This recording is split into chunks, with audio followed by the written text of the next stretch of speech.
Hey folks, welcome to another episode of Forever. It's been a while. I expected to be doing a lot of conferences, expos, and trade shows this year, and COVID-19 has made it so that has not been possible.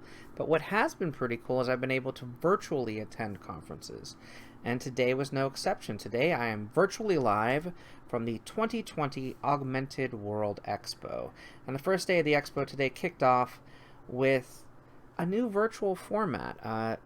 It was a little bit unique compared to some of the other virtual conferences I've been to. What AWE has done is they've set up a series of live streams that are being hosted on Vimeo and a series of virtual booths and appointments that you can schedule with some of the sponsors and exhibitors. Exhibitors is kind of a light term because what you're really doing is you're joining a Zoom call that's live with those exhibitors and sponsors and learning a bit more about their products and what they have to offer. I'm not a super social being. I usually go to these expos to check out the new technology and not really to interface with people so much as the gear and the technology that they're bringing with them. So it's a little awkward for me. I'm a little bit taken aback by the way that the expo portion works, but I applaud them for at least putting this all together. One of the other cool things that I have to mention is the initial opening keynote. The transcript of that keynote was actually live at the same time that the keynote was being broadcast, which was very helpful in engaging me as a new participant. Now, that didn't happen with all of the other panels that happened throughout the day, but there were some pretty cool announcements that happened. So I'm going to go ahead and recap some of what I learned throughout day one of AWE now. The big presentation came from Qualcomm. They first opened with one of their partners, Penumbra, who talked a little bit about their adaptive technology that they're using. They actually showed a presentation using the Vive Focus. It may have been the Vive Focus Plus, but the next few presentations were all about new products, like Shadow Creator's MR glasses, a glasses-based product by a company called DigiLens, which had different form factors and customizations as far as like what the glasses style looked like. The bamboo one that I show here was a highlight for me and a couple of friends, but I'm not sure like what the actual specs are on that one. I know that the Shadow Creator, I believe, was based on the Qualcomm 845.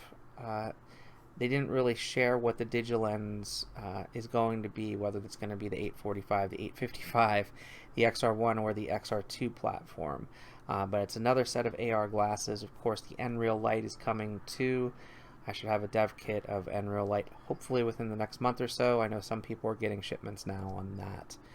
And then the newcomer, really literally just announced like 6 hours before the expo started, was the XR Space Muva, which actually comes from the former CEO of HTC's new company. The Muva was interesting because they are incorporating a lot of technology, immersive technology, into a headset that is completely controlled by your hands. Now, hand tracking has become prevalent with the Oculus Quest, so it's definitely been demonstrated to be usable as a controller in a virtual reality environment, but the Muva seems to be using hands as the only controller. They showed a basketball game. They showed a couple of other uses of hands for hand tracking. I'm interested to see how this product hits the market and what it's really going to be geared toward. I know the big thing that they were talking about in the presentation was social applications, but there's a lot of headsets right now on the market. The XR Space Muva, it looks like maybe retailing for around $599. $599 is a lot of money when you can get one of the other products that's on the market already. So I am curious what happens with this particular product. It was the one that I have the most speculation and wonder about. And it's not really wonder in a, oh my god, I really need this. It's more wonder in a, what does this bring that other technology that's already out there today doesn't bring, potentially at a lesser cost and with more variety in their library? CocaCola was a presenter, and they actually presented some pretty cool stuff that I wasn't aware of. So Coca-Cola has been doing a lot of augmented reality and interactivity with their cans. Earlier, toward the end of last year, in some of the Asian markets, they actually released cans that had light up lightsabers on the sides of them to celebrate the launch of Rise of the Skywalker. But they also have cans that you can actually scan with an AR application, and these little animated characters will come out of them, and that was pretty cool to see. The other thing that Coke actually shared was some smart coolers that they have. So when you go to a Coke machine or a Coke cooler at a grocery store, they're actually adding some Wi-Fi elements and some other elements where you can actually interact with the machine in ways other than just purchasing a bottle of Coke. But it's also good for those that vend and stock the machine, because you can actually see information about the stock levels, the sell-through, and things of that nature, both wirelessly through a device or at the machine itself. So not something I expected to see at AWE today, but it was really cool to learn more about those aspects of how Coca-Cola is integrating this type of immersive technology into their machines and their cans. Another panel that I attended was a behind the scenes of Avengers damage control. This was cool for a number of reasons. One, we got to hear a little bit about some of the things that were cut from or didn't really fit the script of Avengers Damage Control, which is a immersive experience that's currently probably not available anywhere, but once the world kind of gets back into location-based experiences, The Void has this experience, and it's one of their better experiences. I really like this one because you can go in and really play a part in a sequence with the Avengers from the Marvel Cinematic Universe. But two scenes that they talked about that were cut excited me. One was the original intro to Avengers Damage Control was actually set directly after Thor Ragnarok in space. So Thor, some of the Guardians of the Galaxy, that displacement that happened at the end of that film plays into what happens here. So it would have been interesting to see how that worked out. Again, it's kind of between Thor Ragnarok and the later Avengers Infinity War film. So that would have been interesting to see that. That, of course, was kind of cut out, and they set it a little bit later in the Marvel Cinematic Universe timeline. But they also were trying to figure out how are they going to get suits for the characters, because Tony Stark probably wouldn't want to give out Iron Man technology. So they talked about potentially using Hammer, which I believe featured in Iron Man 3. It might have been Iron Man 2. It's been a while since I've seen those films. But they were going to put Hammer's headquarters and factory on Alcatraz Island in San Francisco. So it was cool to see my local San Francisco Bay Area featured in the cutting room floor scenes from Avengers Damage Control. Learned a lot about the aspects of what it took to create that particular experience from ILM X Lab. It was really cool to see them talk about that creation process, and it's almost like a post-mortem, which was cool. I usually see those at Game Developers Conference and not so much at this type of an expo, so it was cool to see that presentation as part of AWE. OVR brought something kind of cool. In the past, there have been things like Smell-O-Vision. More recently, there was something called Feel Real, which was a Kickstarter that failed, mainly not because it wasn't funded, but mainly because it's very similar technology to vaping. OVR technology has created something called the Ion, which is the thing that's spinning around the screen right now, which adds smell again with over 250 different scents that they're promoting to your virtual reality experiences. And they talked about how you can use real-world scents and really add to that sense of presence, whether that's through interactive film, whether that's through location-based experiences, or just in your home. So I'm curious to see how this technology pans out. You know, sight and hearing with spatial audio, that's really taken in. There's haptic feedback, so you've got that sense of touch Smell is another sense that you can potentially capitalize on through virtual reality to make it an even more immersive experience. So I am curious what comes from this architecture of scent that OVR has laid out today. One of the things I was actually really excited about and surprised about was the new technology from Leia. Leia is a company based out of Menlo Park, California, which is not that far from me.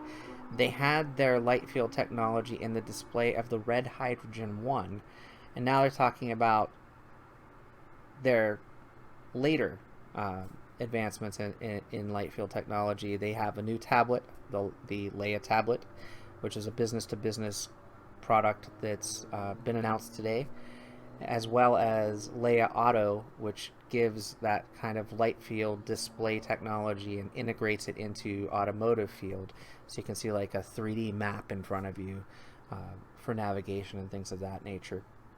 But the thing that most excited me was a technology that they have where they're actually taking 2D images, photographs that were taken just straight out of a regular flat camera, and they're integrating 3D depth technology into those photos, again using the power of light and light field technology to make 3D images and add depth to those photos. So that's going to be really cool if you've got 2D images to make them actually kind of pop. I don't know how immersive those photos are going to be or how that effect's going to work, but I'm excited to see that technology in action. And that's like the one big thing from the whole day that I was like, yeah, that's something I really want to see. So stay tuned. Hopefully I'll be able to feature Leia technology in the future on the channel, or at least my thoughts on it, because I don't know how 3D translates to flat screen video. But as you can see, just looking at the image here, the tablet has kind of a raised up, looks like a race car coming out of it. So that's kind of what they're known for, is kind of like a, not really a holographic technology, but just like a raised 3D, or I think Red called it a 4D technology. Another thing I was interested in that I attended a panel on was Bellis 3D's face scanning technology. I recently purchased a RealSense developer kit, kind of an old school, one of the first generation RealSense cameras, just to play with for things like green screen removal and 3D scanning. And I did do a 3D scan of my face, and it was extremely difficult. It took me about 2 hours to complete a usable, not necessarily perfect scan.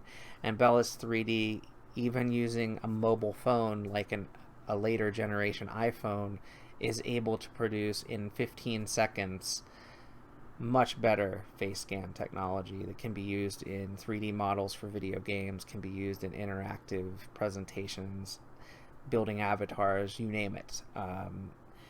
They also have more advanced technology that can be used for things like dental applications, like tooth modeling and things of that nature, called their Bellis 3D ARC system, which either uses 1, 4, or 7 cameras as an array to get a much better, much more high fidelity scan of your face. It was very interesting. Eric Chen was very knowledgeable on the subject. He was a 3D graphics artist long before this technology, and has continued in the field to develop Bellis 3D. So it was very cool to sit through his presentation and learn more, not just in the self-scanning, but also the medical applications, whether it be dental application, or also they use their iOS application to build 3D printed, or 3D printable, I guess, face masks, so you can get a better seal on your face for protection against things like COVID-19.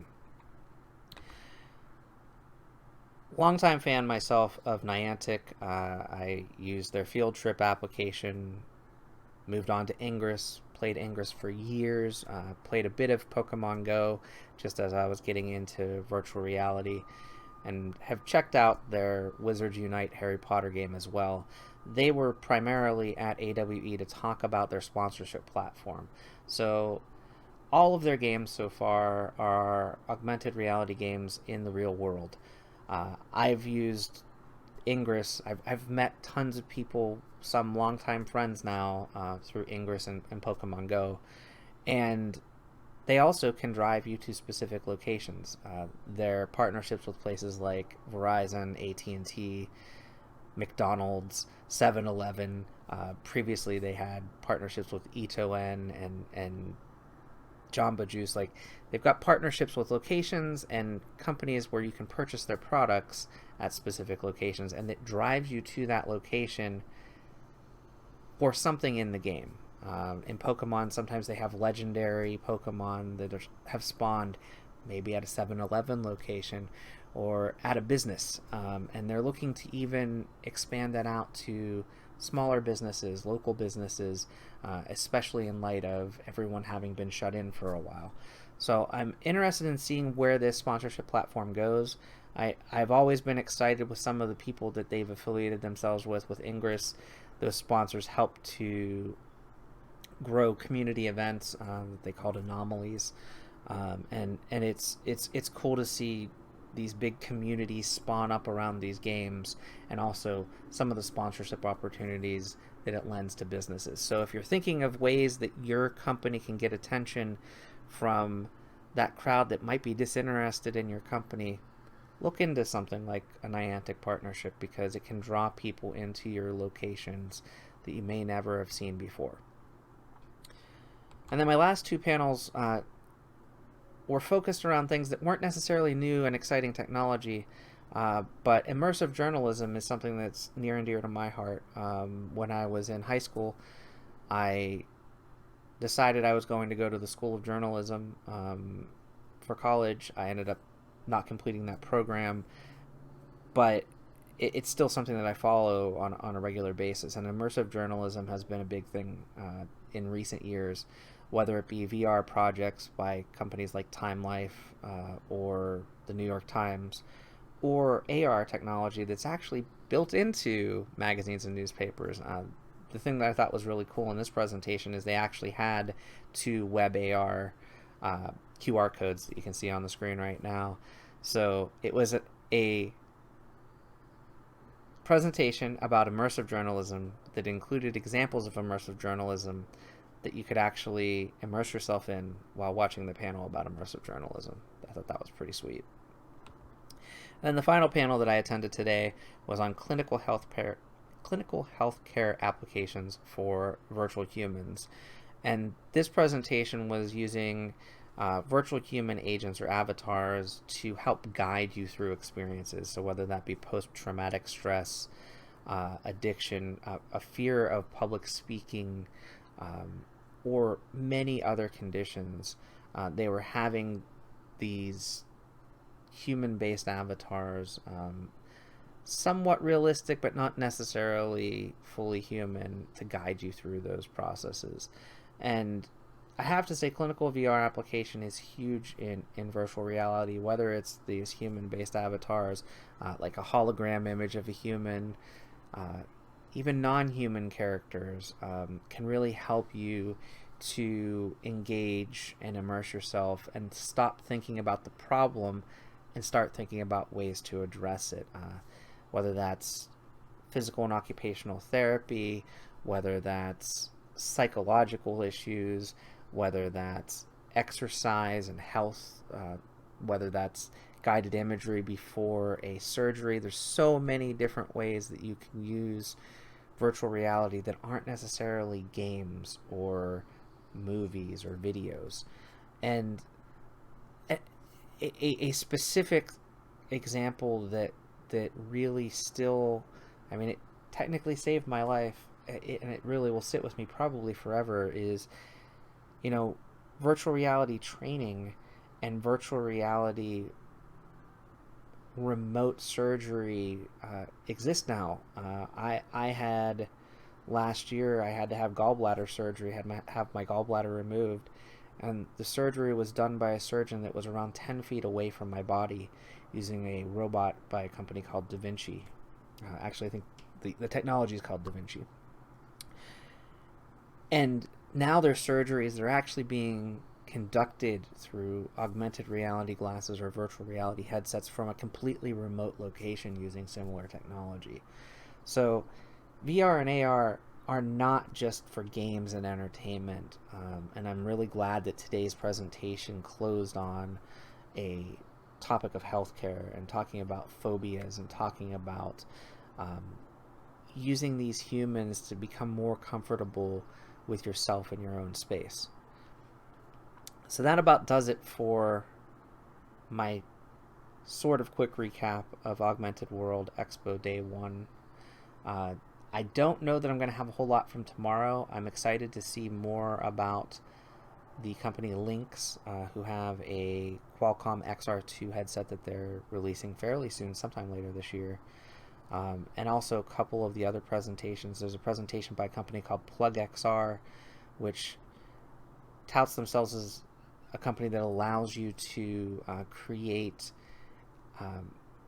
XR applications without any coding knowledge. So I'm curious how their product works.